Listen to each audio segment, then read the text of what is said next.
lorsque Eric m'a demandé d'apporter le message au culte de ce matin, en rapport avec le corps, j'ai pensé à ce passage de Paul dans la première aux Corinthiens, où Paul dit je traite durement mon corps. Et vu toutes les dérives, les abus qu'il y a eu tout au long de l'histoire de l'Église, de ce verset, avec l'ascétisme, l'autoflagellation, etc., je me suis dit, poussons un tout petit peu la provocation, et donc j'ai intitulé le message « Je traite durement mon corps ». Est-ce bien biblique? Voilà, donc nous entrons non pas dans un temps d'enseignement, ou moins dans un temps d'enseignement que de méditation de la parole. Et donc je vous propose deux textes dans la première aux Corinthiens. Le premier, nous l'avons déjà lu, et nous y avons fait référence à plus d'une reprise, donc 1 Corinthiens 6,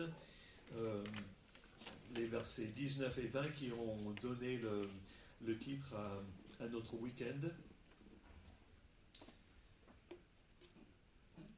Paul dit ceci, écoutons la parole du Seigneur. Ne savez-vous pas ceci?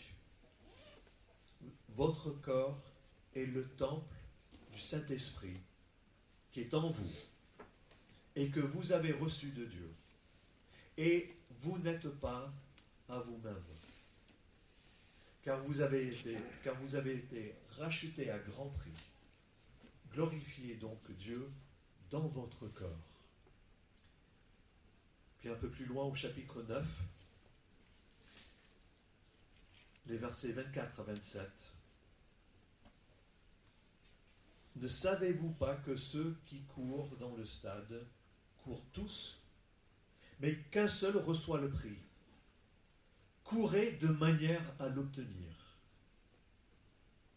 Tout lutteur s'impose toute espèce d'abstinence, eux pour recevoir une couronne corruptible, nous pour une couronne incorruptible. Moi donc, je cours, mais non pas à l'aventure. Je donne des coups de poing, mais non pour battre l'air. Au contraire, je traite durement mon corps et je le tiens assujetti, de peur, après avoir prêché aux autres, d'être moi-même disqualifié. Jusqu'ici, la parole du Seigneur, et je vous invite à la prière.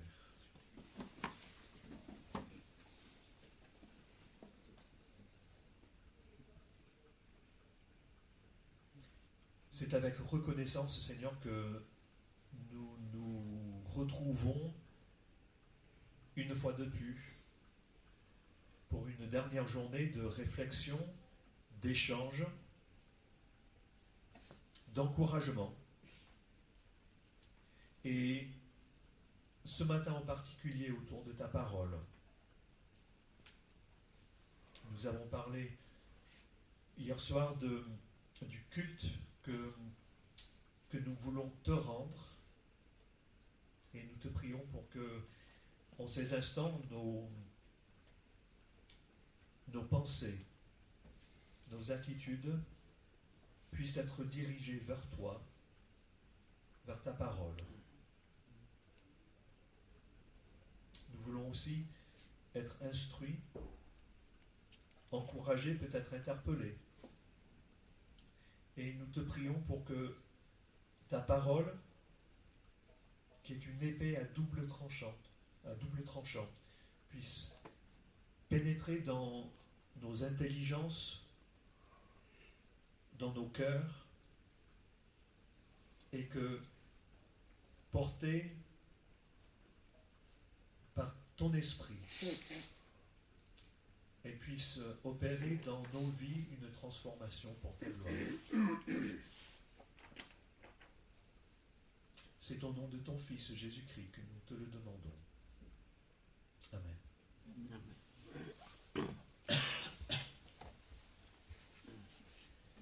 La première épître de Paul aux Corinthiens est un écrit qui convient bien à une retraite où l'on aborde la question du corps. Éric l'a dit, c'est le livre du Nouveau Testament qui emploie le plus souvent et de loin le mot soma en grec, corps, 46 fois quand même. Pour vous donner une petite idée de ce que cela représente en comparaison aux autres écrits du Nouveau Testament, celui qui vient en deuxième place, c'est l'évangile de Matthieu où on trouve le terme 14 fois. Et puis en troisième place, Romains 13 fois et ça descend à partir de là. Donc vous voyez, le terme corps est peut-être prédominant dans cette épître. Et en effet, une grande partie des problèmes dont Paul parle dans cette épître concerne précisément le corps. Un membre de l'Église qui couche avec sa belle-mère, des membres de l'Église qui ne vont pas hésiter à se rendre chez des prostituées. Lors du culte, des membres plus aisés de l'Église s'empiffrent et s'enivrent, alors que d'autres membres de la même Église, de la même communauté, n'ont pas de quoi manger. Au chapitre 15, toute une confusion au sujet de ce qui adviendra du corps, justement. Et dans tous ces domaines, il y a un point commun. Dans la pensée des Corinthiens, il y a une séparation au sein de l'être humain entre ce qu'on appelle le corps et ce qu'on appelle l'esprit, comme si c'était deux éléments juxtaposés, deux choses mises ensemble de façon un peu hasardeuse, mais qui n'avaient pas forcément de vrai lien entre elles. De ce fait, ce qu'on fait dans le corps est plus ou moins sans rapport avec la relation avec Dieu. On est bien sûr dans le platonisme, comme Éric l'a souligné vendredi soir. Et ce n'est peut-être pas si différent aujourd'hui. On est persuadé que ce qu'on veut être dans notre esprit, dans notre imagination, n'a pas de lien avec notre corps.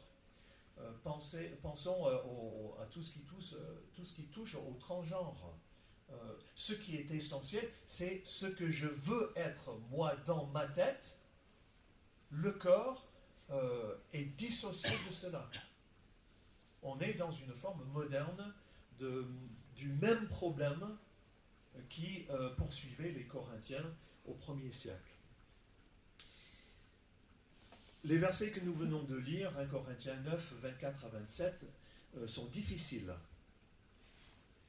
D'une part parce que Paul donne l'impression d'avoir un rapport très négatif avec le corps. Et comme je disais il y a quelques instants, cela fait penser un tout petit peu à l'autoflagellation qu'on voit au Moyen-Âge et à toutes sortes de pratiques ascétiques. Pensons au père du désert, par exemple, qui allait vivre sur une stèle au milieu du désert pour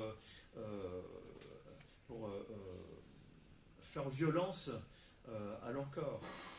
Mais d'autre part, sur un plan théologique, on pourrait avoir l'impression que Paul suggère que l'on peut perdre son salut et que lui-même a peur de le perdre.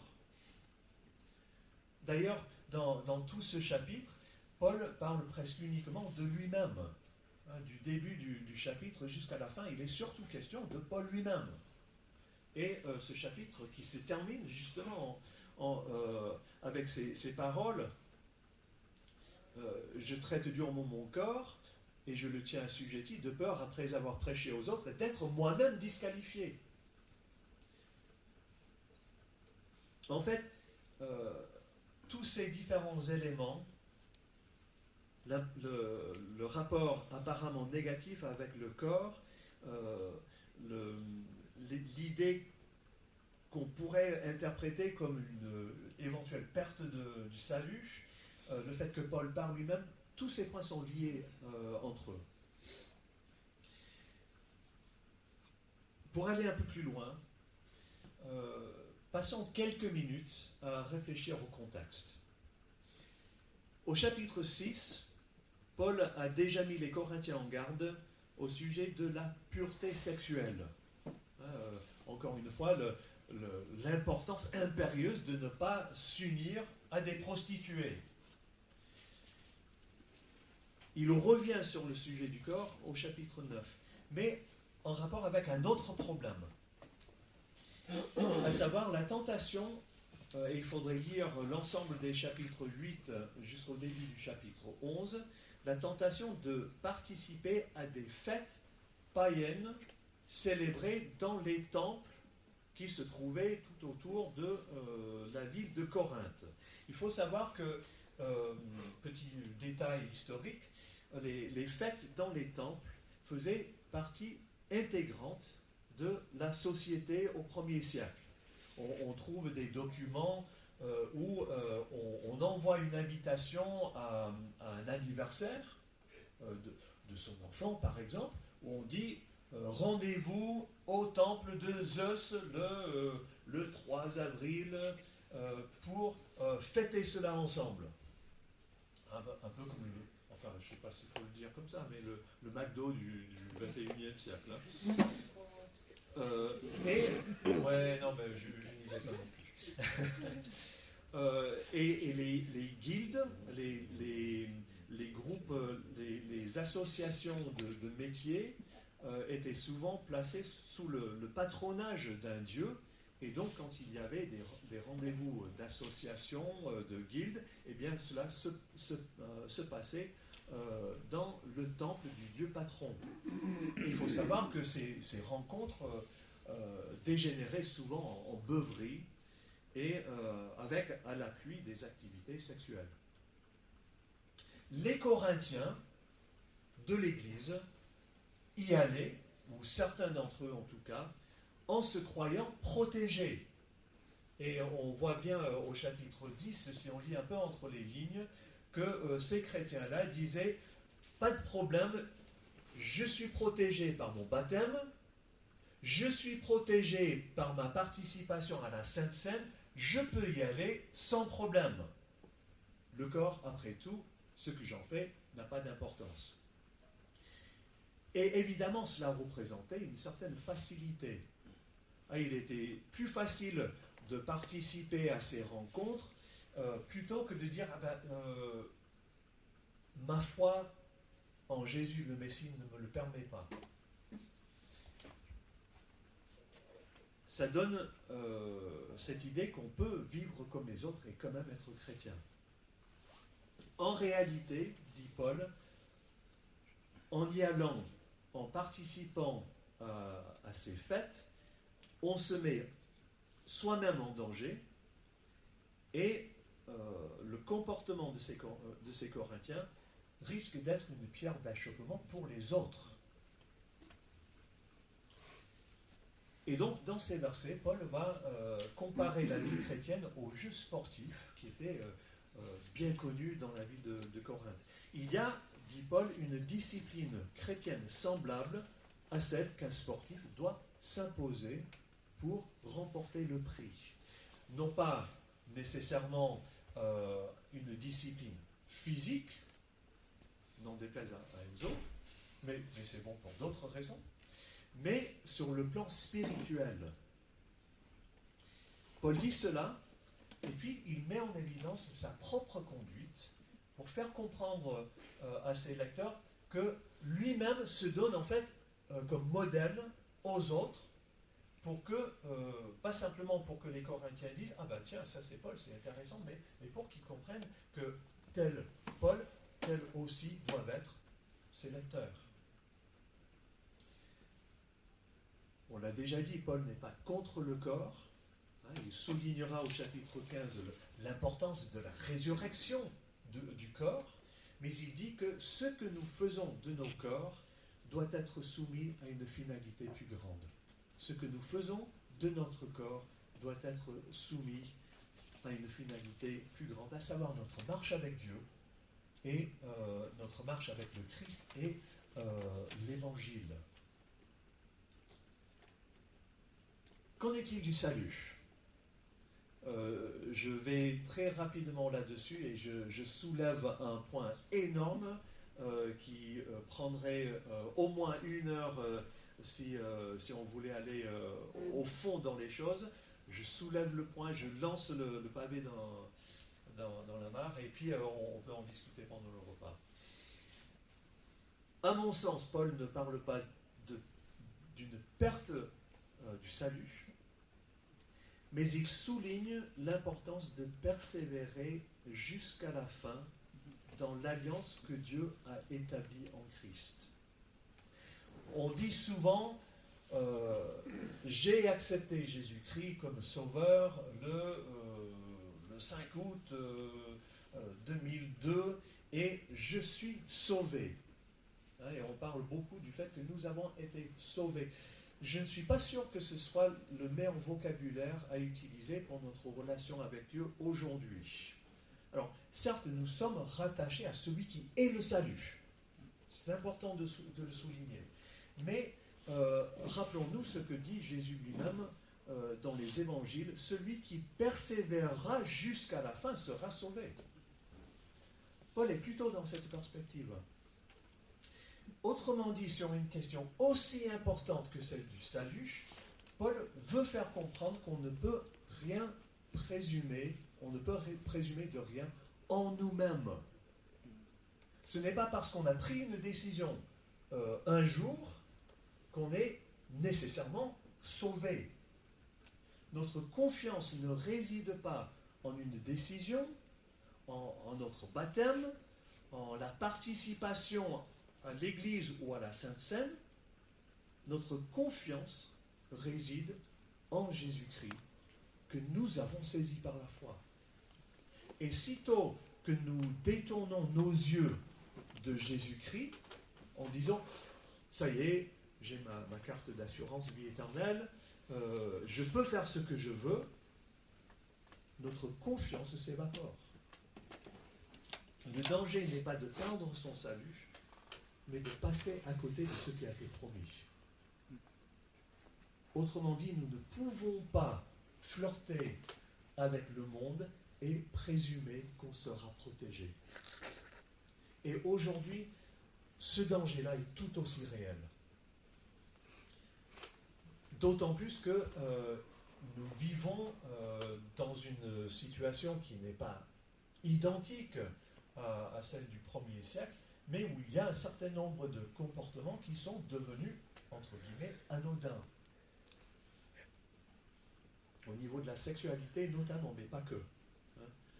Alors certes, le langage de Paul est exagéré. Je me donne des bleus. Paul dit littéralement, le langage est exagéré, métaphorique, mais ce que Paul dit n'est pas moins important pour autant. Ce que nous faisons de notre corps, ce que nous faisons dans nos vies est important. Voilà donc le contexte.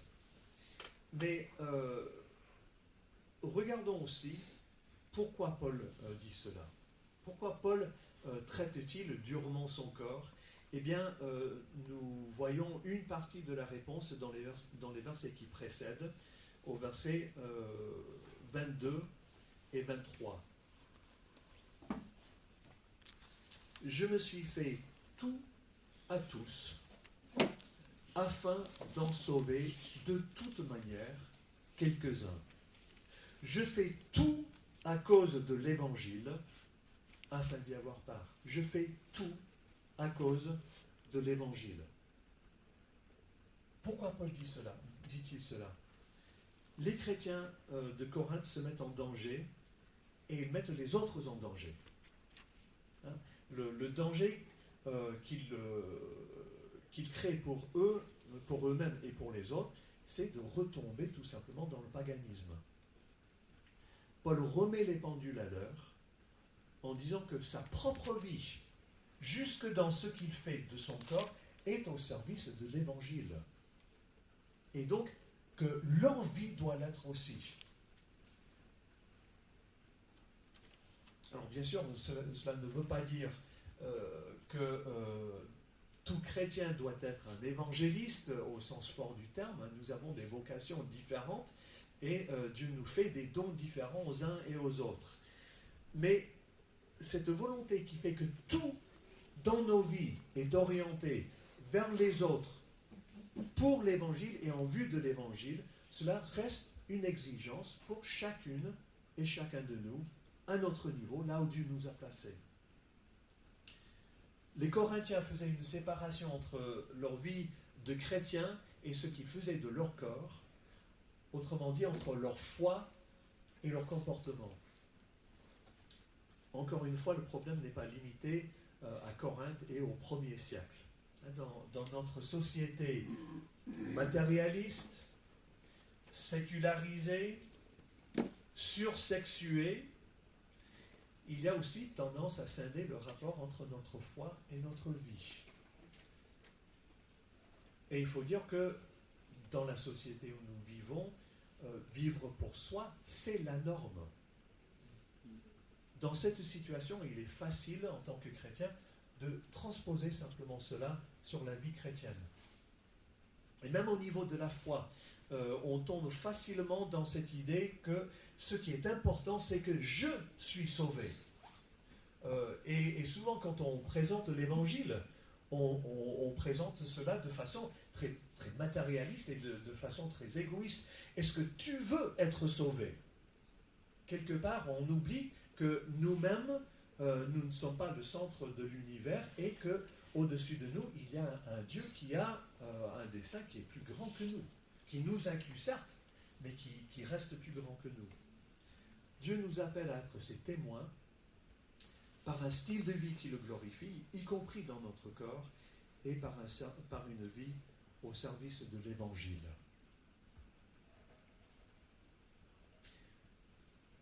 Voilà donc la finalité de notre discipline, de notre sport spirituel. Tout cela peut paraître assez négatif, et donc il est important de souligner non pas seulement la finalité, mais aussi la motivation. La motivation, on la voit en partie en tout cas, dans le passage qui a donné le là à notre week-end.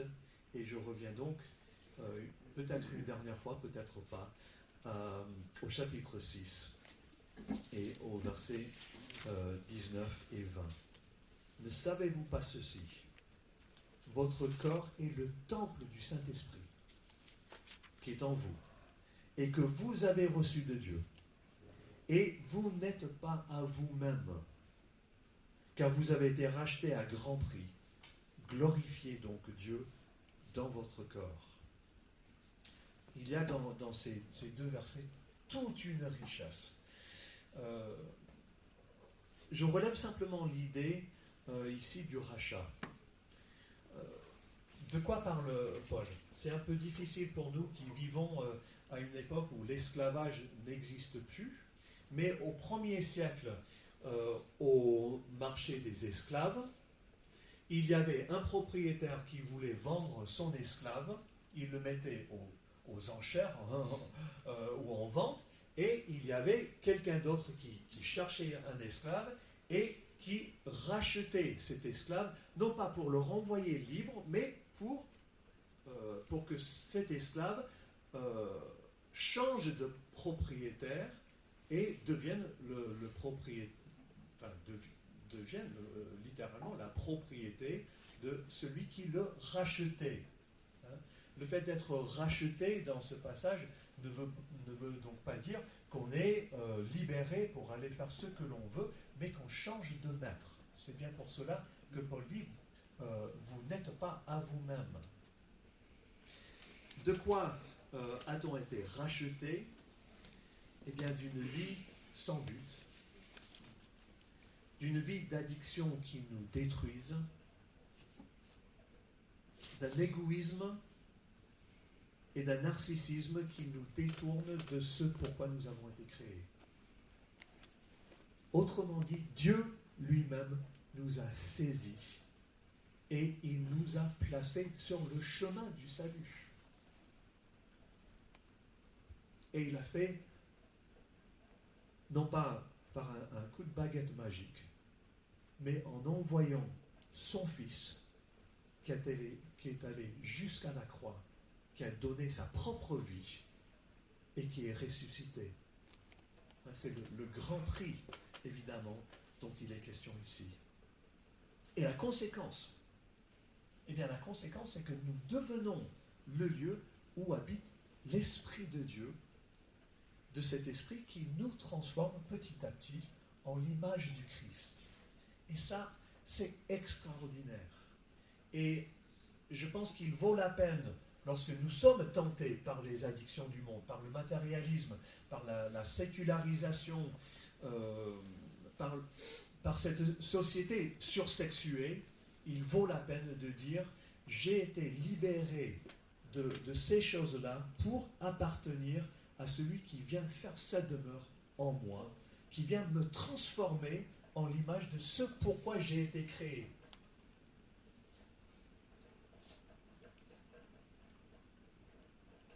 Mais l'autre conséquence qui va avec cela, je l'ai déjà dit, c'est que nous n'appartenons plus à nous-mêmes. Je remercie Jans qui a cité tout à l'heure cette extraordinaire première question du catéchisme de Heidelberg. Je ne me rappelle plus la question. La question c'est quelle est ton unique assurance dans la vie comme dans la mort? C'est que j'appartiens non pas à moi-même, mais à mon fidèle Sauveur Jésus-Christ. Et toute la suite. C'est la première question du catéchisme de Heidelberg, et c'est un joyau. L'exigence qui nous est posée et la grâce qui nous est donnée, c'est que nous ne sommes plus à nous-mêmes, nous sommes au Christ. Qu'est-ce qui doit nous motiver dans notre vie chrétienne?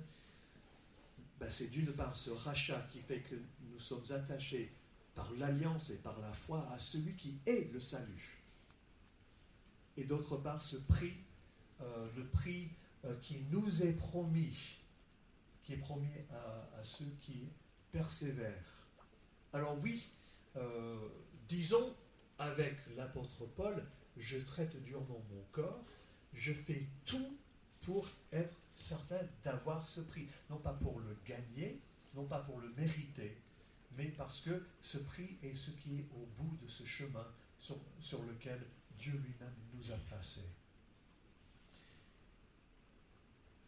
J'ose espérer que chacune et chacun nous repartirons d'ici avec ce désir, même lorsque c'est difficile, même lorsque nous sommes obligés de dire « ça, je ne peux pas le faire, ça, je ne peux pas y participer parce que je suis disciple de Jésus le Messie »,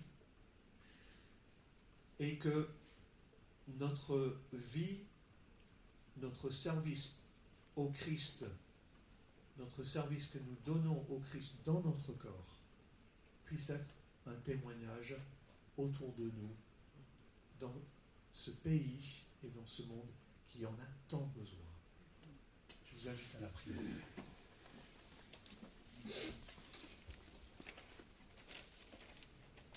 Seigneur, tu es venu jusqu'à nous dans ta grâce. Tu nous as fait sortir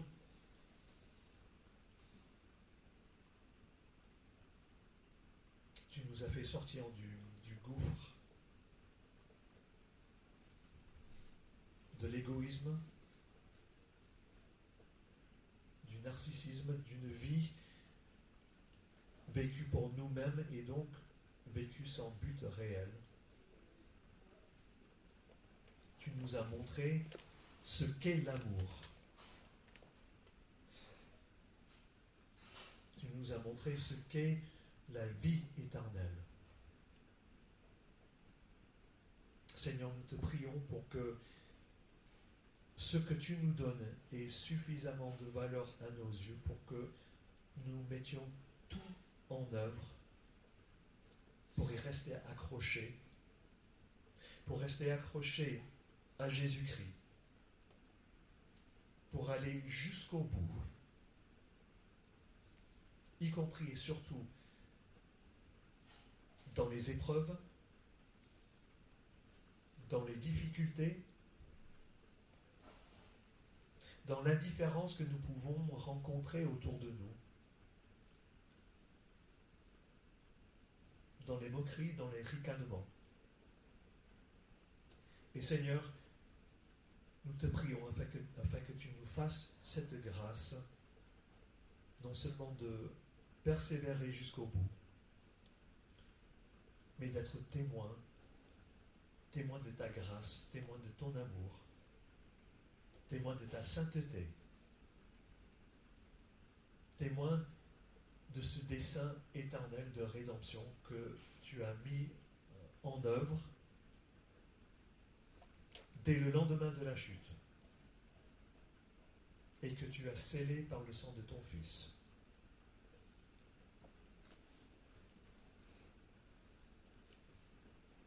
Oui, Seigneur, accorde-nous de courir